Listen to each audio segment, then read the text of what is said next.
So one of the things that we want to talk about is this notion of probable cause, right? And hang on just a moment. Ray is getting on screen. Good morning, Ray. How are you? How's it going, Ray? How was your weekend? Uh, yeah, the mic might be muted there. That's okay. We were just taking up an interest toward the end of the study guide. We wanted to make sure we covered all the bases. When an investigation becomes formal and becomes criminal in nature, there are three phases to a criminal investigation. Generically, there's a complaint. So when a crime is committed, somebody has to file a complaint. And that's a formal requirement of a criminal investigation. Now, if you uncover some felony level stuff in an organization with your forensics, it's typically filed by an agent of the company, like an HR director or a president, an administrator. And what this does is it prompts a criminal investigation, which often parallels uh, the kind of forensic investigation that you've performed to this point.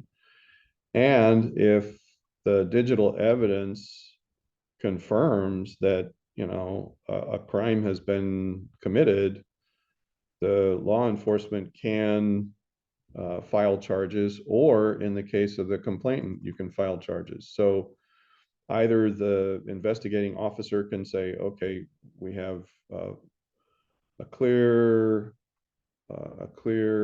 proof of human trafficking and child pornography. And so the criminal justice professionals can instigate the prosecution of that case. But basically, the individual that's been afflicted by digital tools and actions can also file charges, and then the criminal justice folks arrest an individual, and then there's a review in front of. Now there's still an investigation, especially with digital crimes. So you would file a complaint.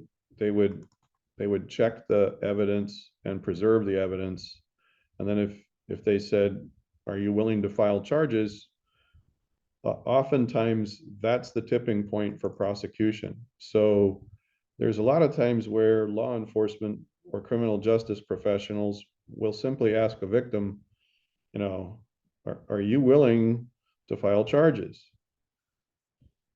That's significant because it's often happened that criminal justice professionals go through an awful lot of trouble to bring something into court, and then the key witness has a change of heart or doesn't want to cause any trouble or realizes the ramifications when people get desperate and they start sharing other things that are unsavory about others in the workplace. So it's quite common for law enforcement to get very frustrated about this kind of thing, and that's an important aspect of formal criminal digital forensic investigations. Now, you've all seen TV shows and movies of how this works. They have formal declaration of artifacts. They call them exhibits. There are sworn statements, right, that are taken as a part of the complaint and as a part of the investigation. There's eyewitness accounts. Oh, this person did this and said this, and they were on the screen, and I saw these images on the screen, and those are sworn statements. There are other aspects of criminal process that become a part of the digital forensic methods, and probable cause is another thing to mention. So probable cause is a case where initially a system is inspected, investigated because of some strange behavior, and then there is probable cause to take the investigation further. And formally, whether you start off internally, if you encounter a case where, hey, something needs We need to extend this investigation. Initial indications are significant, and it's obvious that it doesn't involve one person. What you do is you share the results, initial round of results, with stakeholders who validate this interest about, yeah, okay, um, we need to proceed further based on the probable cause. You know, there are suspicious circumstances that warrant further investigation. The concept of probable cause and standing on solid ground is really important because you can't just pick anything. Yeah, the hard drive light is really flashing and this system is so slow. So we have probable cause to examine every PC in the department. No, no, no, that would never hold up, right? So the same standards for probable cause in a criminal investigation are the same standards that you have to understand and work with. Now, another reason it's important for digital forensic experts to know this is because sometimes criminal justice professionals aren't so professional. They're not as trained, or they're new, or it's not an area of their experience. And there are some reflexes that start to kick in, and they may not understand. Yeah, in digital terms, that's not probable cause, right? You know, the burden of proof you're going to have to explain in a courtroom, that's not going to work. You can't say, well, this person's a scumbag and he's guilty of other crimes, and now his slow infected machine, you know, we're starting to see signs of this problem anywhere. So we're just going to pull off all the safeties and examine everybody's PC with his coworkers. That would never, that would, sometimes criminal justice folks are not as trained in digital forensics, and you have to know the process part of their world to advise them properly. Does this make sense?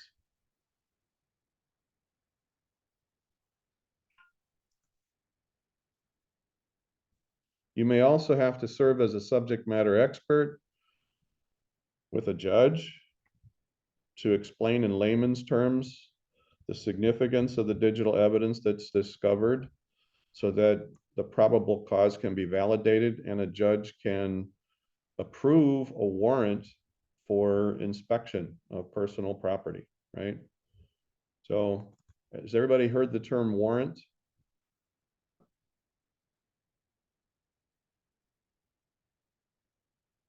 Yeah, I've heard the term warrant before. Right. So there are different kinds of warrants, but essentially, if somebody's going to go ahead and proceed with an investigation and start examining things, they can't just do that because they feel like, well, they have a bad feeling about a thing. So they, you know, they can't tear apart this kind of stuff. It's absolutely critical that you understand the boundaries and that you are knowledgeable and confident in what you can assert, because the last thing you want is for law enforcement officers to pack everything up into cardboard boxes, haul it off, put it in a locker, and now you don't have the means to do your job, right? Because there are other aspects of a criminal forensic investigation that you would have to do separately and complete for your customer apart from the criminal aspect of it, okay? So many digital forensic investigations may appear and feel similar to the same process police may perform for a routine traffic stop. The process and latitudes can vary considerably. Just as any routine traffic stop can become, you know, it can just become, it can evolve into a full scale four police car, tear your car apart by the roadside kind of process, right? And that's one aspect of this discipline that you need to be intimately familiar with. We're going to hit the pause button for a 60-second break, and then I'll be right back. We'll talk about files as containers a little more. I want to investigate hashes as a tool to a little greater depth here. Please stand by.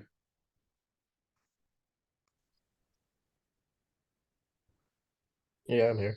So a hash, you were introduced to the concept of a hash in Introduction to Cybersecurity. And you may or may not be taking this course having previously completed Introduction to Cybersecurity with me. You may have had a different instructor, and your exposure to that in Intro to Cyber could have been completely different. So what we want to do is make sure everybody understands what a hash is and how it's useful, especially where files as containers are concerned.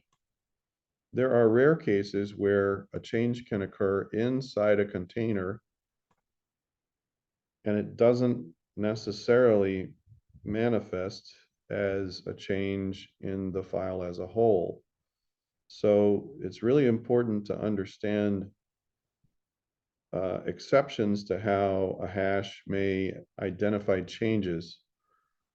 And in particular, if you have a VHD where the internal contents have changed, then the digital signature of that VHD file changes. But there are other cases that have been demonstrated where other content can be inserted into a file, and depending on whether or not its metadata has been modified, hackers are pretty good at hiding their trail.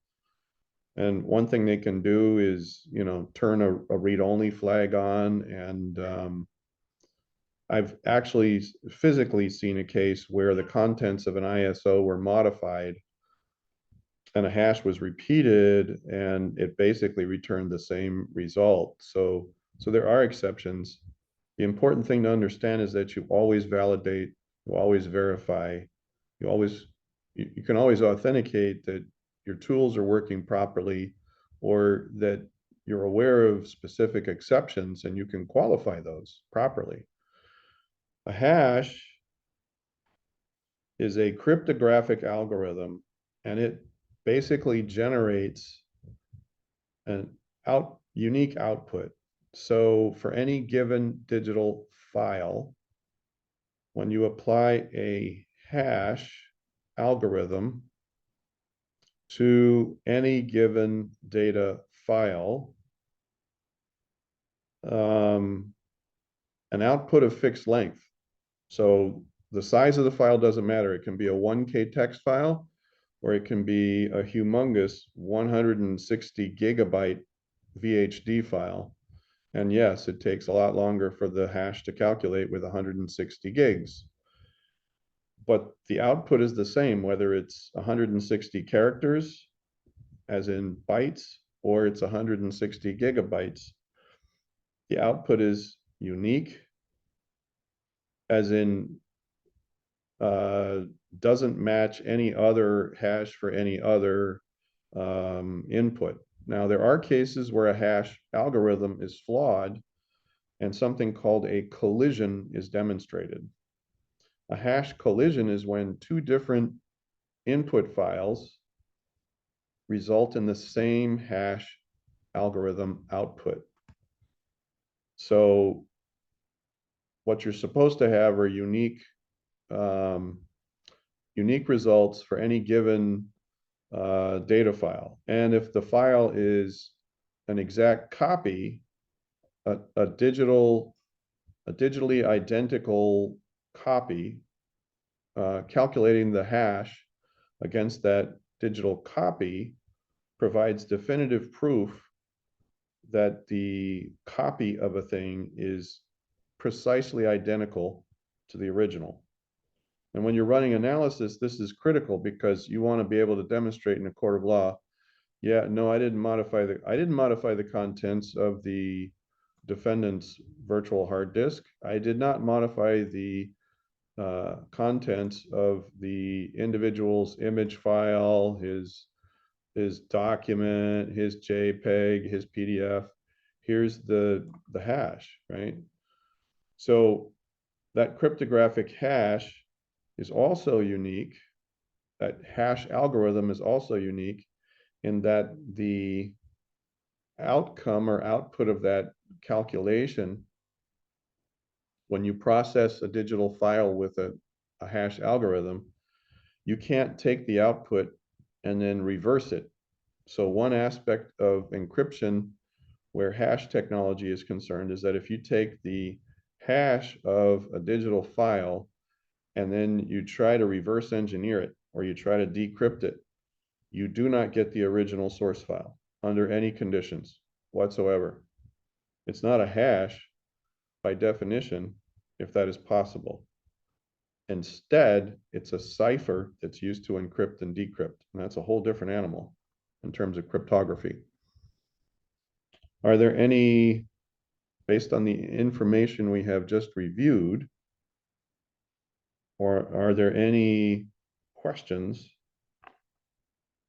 that you can think of that would be, good questions to ask?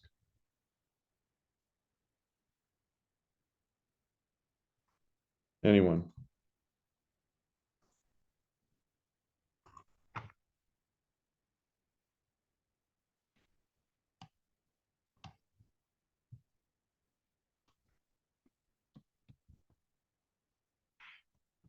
Let's do this.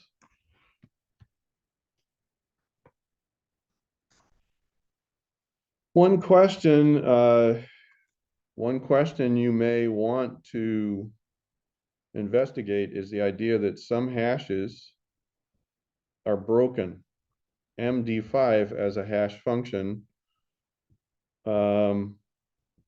which was designed by Ronald Rivest. If you've ever heard of RSA algorithms, encryption algorithms, Rivest is one of the founding fathers of the RSA Corporation. He devised MD5 as a message digest algorithm, right, or a hash. It creates a 128-bit hash value. And essentially, what's happened is that people have figured out ways to hack this. SHA-1 is supposed to be a superior hash, and it tends to be, well, it had a long history. It's devised by the National Security Agency, and it's a FIPS listed technology, but in recent days they've proved that there are some collisions with SHA-1, very rare, very unlikely, but still possible. So the reliability of SHA-1 in a courtroom can be challenged. SHA-256 and SHA-512 are two variants of the SHA-2 standard. So when you see references to SHA-2, there are two flavors of SHA-2, SHA-256 and SHA-512. Okay? So some of these are good, some of them are not. If you're dealing with a courtroom, you want to deal with SHA-256 or 512. If you're dealing with an informal investigation, you can use MD5 or SHA-1. And SHA-1 is more reliable than MD5. Any questions about which ones are current and valid as a general rule?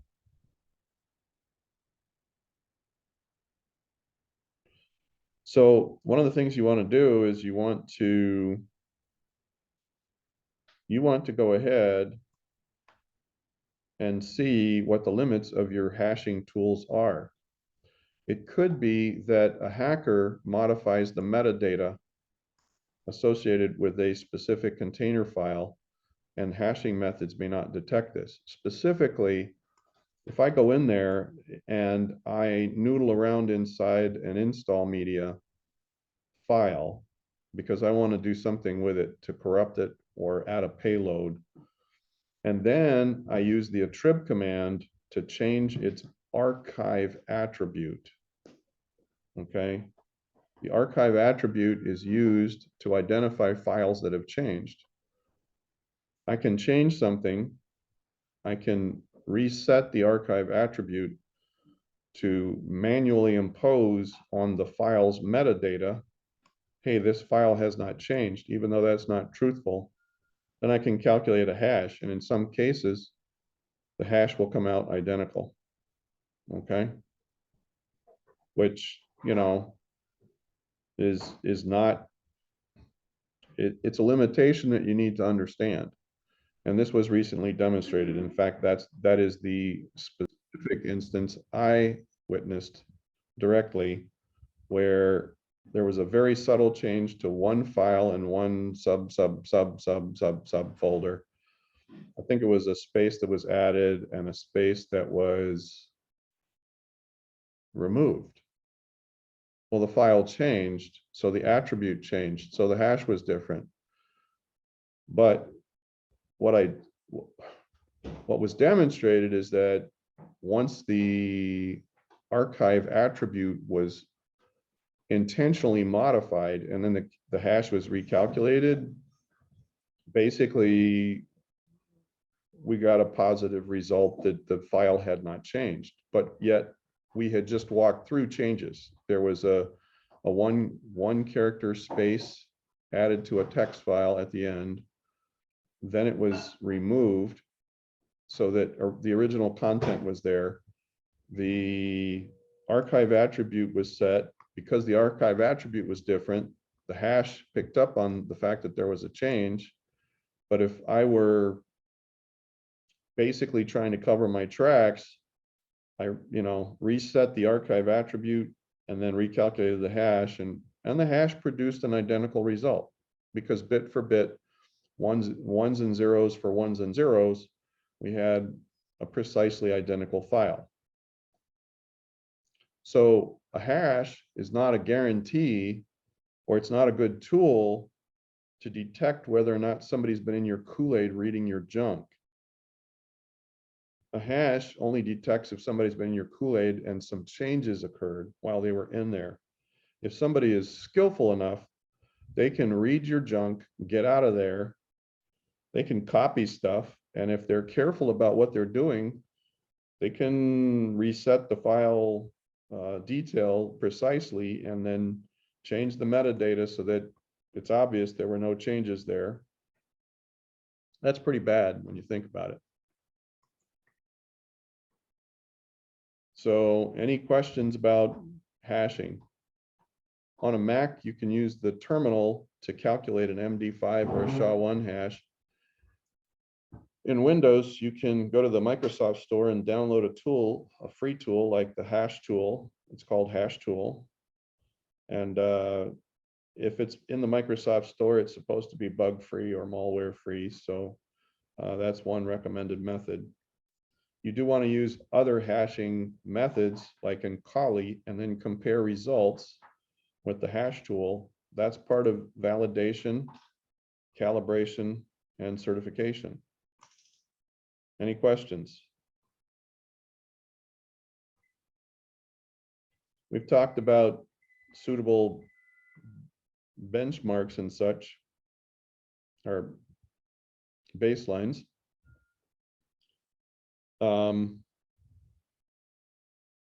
One aspect of our study guide addendum concerns accreditation. And so there are some high points in the chapter 2 slides that we want to make sure we talk about. When we're dealing with criminal justice aligned forensic investigations, accreditation is important. And a digital forensic facility can be ANSI certified. That's a requirement in order for the digital forensics lab to have valid results that hold up in court or can be used by a government, right? So what are we saying? Let's look right in here. In the investigator's office and laboratory, chapter 2 is largely about tools and methods. And so, yes, you have these objectives. Let's look at the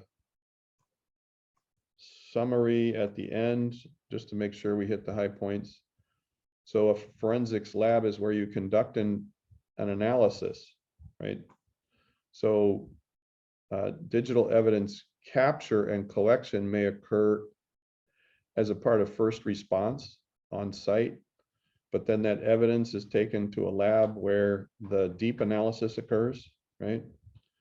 The evidence is stored and copies of evidence precise, identical copies of the digital evidence are used for analysis, never the originals. Everybody knows that, right? We've already talked about this. Please unmute your mic. I want every one of you to, I want to hear everybody say yes. Yes, yes, yes. Yes. Yes. Okay, Yeah. Yep. that's 3, 4. Who else? Yes. Okay, good. So you always use copies. You never use the original. And you have to be able to prove that your copies are precisely the same. And you do that with a hash, right? So you always upgrade your skills through training. Some of the details I just shared with you about hash limitations when the archive bit is modified. I mean, in theory, that could be something that very gifted hackers could exploit, could use in an exploitation, right? If they devise an attack and then they actually use it, that could be serious. A lab facility must be physically secure so that evidence is not lost, corrupted, or destroyed. And it must be certified, right? So you have to credential your laboratory if you're going to be involved with law enforcement or government. It's harder to plan a computer forensic lab for a police department than for a private organization or corporation. That's because additional legal requirements of case law and criminal justice apply. A forensic workstation needs to have adequate memory storage and ports to deal with the common types of cases that come through the lab. And there are cases where if you're doing data recovery and a physical hard drive is damaged, a forensic lab would have the way to send a hard drive by courier so that the chain of evidence isn't lost by courier to a special lab in the States where they can like rebuild the drive mechanics and get the drive working again. Okay. One of the things that's important about a healthy forensic facility is that you have a plan and you prepare a business case, right? There's a business side of this where you have to have adequate revenue to support new versions, new additions, new tools. The field of forensics is always changing, so there's a minimum amount of income or revenue that your digital forensics lab has to generate. And that's a business model like anything else. You have to be able to recruit and retain customers or clients that are willing to pay you for preventive digital forensics, ideally. We've talked about that too, yeah? Preventive digital forensics.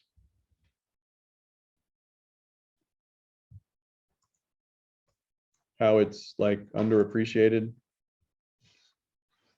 So ANSI is a very well-known standards organization, and they actually have an accreditation for crime labs and forensic labs worldwide, right? And they audit lab functions and procedures to make sure that things are done, the process is sound, the standards are current, and so on, right? One of the things that you have to reckon with is that there's a lot of older technology. Some people never change their smartphones. They don't like upgrading their laptops. So you have a mix of cases where the latest, greatest is there and you have to keep up with that. Like M.2 drives. So here's a great example of a case where you have to maintain the right kind of equipment. PATA, ribbon cable. So old school hard drives were connected with parallel cables called ribbon cables. And there are times where if you have an old hard drive on a system, you have to be able to connect the old hard drive to an interface where you can physically copy the entire disk to a suitable receptacle, right? So you may not have a 20-year-old hard drive or a 10-year-old hard drive, but you still have to be able to connect to it to be able to read the sectors. That includes power. So you have this older style of power interface, which those of you that build your own computers, you know, there's a newer style power lead, and then there's this old school interface that you have to have. So along with this ribbon cable, you better have a power source that produces 5 volts, and it comes in this form factor so you can power the drive. By the same token, even SATA traditional SSD drives are no longer being installed, right? So when you're talking about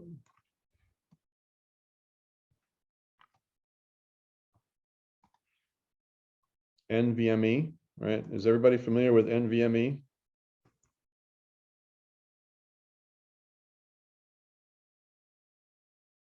Yeah, I know it. Yeah. I'm not. So one of them has to do with the form factor, and the other one has to do with the way that the data is processed, right? And what's important to understand is that you can have M.2 drives that have older technology. So M.2 refers to, and I hope I get this right because it's been a bit before I've been in here. You have an expansion bus on your motherboard that allows for higher speed, higher capacity data transfers. So part of this has to do with the form factor. This is the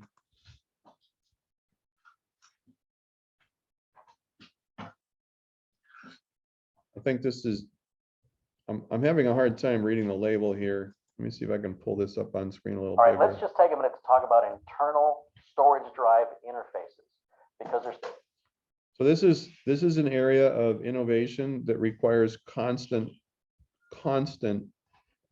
professional development. And the point I'm trying to make here is, if you notice, you have one new type of drive and you have another type of drive, but neither of those look like an SSD drive. So we had a physical drive that had platters that spun, and then when SSDs first came out to fit in most systems, they just put the electronics inside a case that looked exactly like a physical standard hard drive with spinning platters. And the point is that different systems have different requirements. And in order for you to access one hard drive as opposed to another, you have to have the capacity to work with M.2 or NVMe, right? And you have to be able to distinguish between the difference. If you're extracting data from a system that has this form factor, and all you have is an adapter that does this, well, you're kind of screwed. And I went out last year and I bought an adapter, and I'll bring it into class on Thursday. When I'm physically present, I'll use my webcam to show students on St. Thomas. It's a really cool device. It looks like a long, thin battery backup that you'd use for your smartphone. And basically you pop the clamshell open and you stick this drive into it, and away you go. And now you can connect it to a USB 3.2 or older port, and then you can access the contents of the drive. But sticking it into a USB drive doesn't guarantee that you won't corrupt the data on that disk. That has to do with whether or not you can include a hardware mechanism called a write block, or you have software features you can engage, like the DD command in Linux, where you can ensure that it's read only and there's no data written back, right? It's only a one-way copy of the data. What this is right here, can anybody tell what this is? Stick of gum. It's a stick of gum. That's exactly right. Okay. Now, Do I expect you to know all of the specifications of NVMe versus M.2 for this module? No. Eventually I do. The later modules you will. But in this module, the main point is, I want you to understand, if you have a ribbon cable with an old school hard drive, you have a traditional SSD drive with the same old form factor, you have an M.2 or you have an NVMe, you have to be able to know the difference and be able to connect those devices in order to perform your assessment. If you're part of a lab environment that does not possess that, you will not pass your next accreditation review. When they audit your lab, they're going to go, okay, you got the M.2, but where's the NVMe? And do you have physical write block, or what's your procedure to make sure you're not corrupting the data when you get a copy of that? And you have to be able to demonstrate that, right? You have to be able to show them that your procedures are sound. Okay. Now, all of this happens because you have proper supervision. You have to have formal positions in a lab, and a lab manager. You have digital evidence experts, but then you also have a supervisor who makes sure, hey, where the rubber meets the road, somebody's making the hard decisions to make sure, no, you have to stay late to finish this. You have to finish this training. Yeah, we have to pay the overtime because if you're not ready, we won't pass the audit. Those kinds of things. And why is that important? Well, next month you don't know it, but you're headed for court for a criminal case. And they'll toss it because you didn't do this. You didn't do some things you were supposed to do. So that's the reality of the profession we're talking about, right? So here you see a breakout of the lab manager duties that are continued, and then staff member duties, right? And of course, deductive reasoning. Now this is the underplayed skill or competency. You may recall in our very first lesson, I said the best forensic tool you own is what?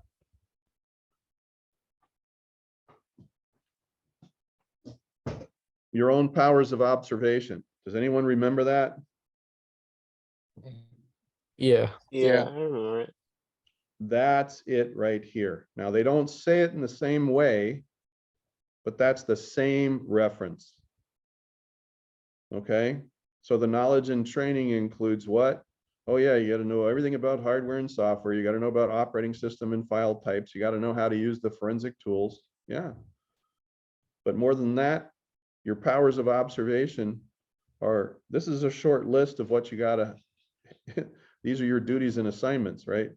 So if you're not using what God gave you between your ears, you just won't be able to cut it in this line of work. The reality is people with great attention to detail tend to be much stronger in this field of work because they're very observant, right? And the trick is to take those observations and translate them into conclusions that you can back up. That has to do with how you use the tools, where you take the investigation next, whether you had proper authorization to go the next step. Oh, you didn't. Well, okay, so your reasoning, part of your reasoning there was absent because you might have been able to make the logical conclusion, but you didn't respect the boundaries of the process, and now you have a piece of evidence that is unreliable. So that's where we should expand this item here and just leave it as powers of observation and reasoning is what I would modify this. I would amend this slide to say powers of observation and all right. So the rest of this we did call out, I believe. We have bounced around and looked at some of the previous diagrams and such, right? So make sure you understand the idea of tempest and electromagnetic radiation and how somebody through wireless or radio means can corrupt data. And there are cases where you need to have emanation proof, shielded bags, that kind of thing. That's important to understand. That's something that most people don't realize or don't encounter very much. If you weren't here in the last class, we talked about that. Make sure you take a little time to investigate that. The physical security, these are things we've already seen and done. This is nothing that's you haven't seen before, but I did want to call out those last pieces explicitly, just to make sure. Can you think of any questions that are appropriate given the information we've shared today and presented today?